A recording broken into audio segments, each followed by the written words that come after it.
Вы делали прививку от коронавируса?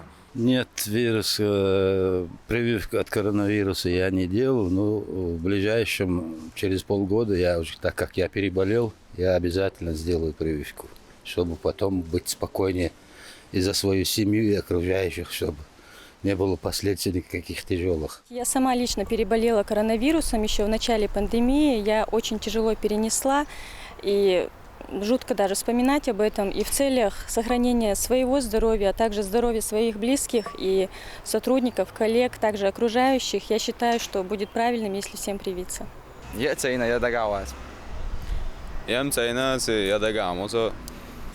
прививку я уже сделала. Мы с работы ездили, и я привилась. В самом начале пандемии я переболела в легкой форме, а также, да, были близкие родственники, которые болели. Прививку не сделал, но в следующую группу обязательно пойду и сделаю прививку от коронавируса, потому что вот прививку-то ячи, тағына со алшуаруаз, сайну хабыл окружающий, но она ларбир буаз, эслазар.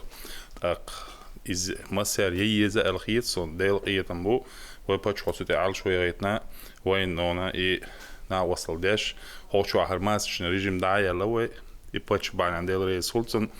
Обязательно. Нет, в нашей семье никто не болел и не собираемся. Иммунитет не подведет, надеюсь. Не желаю никому переболеть этой заразой.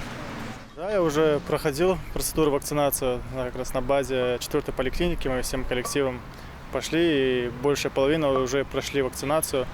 Я считаю, что это мой гражданский долг, потому что по долгу службы мне приходится взаимодействовать с большим количеством людей, и поэтому вопрос безопасности, вопрос здоровья, он принципиальной важности. Так что, да, я вакцинировался. Я считаю, что все должны пройти эту процедуру.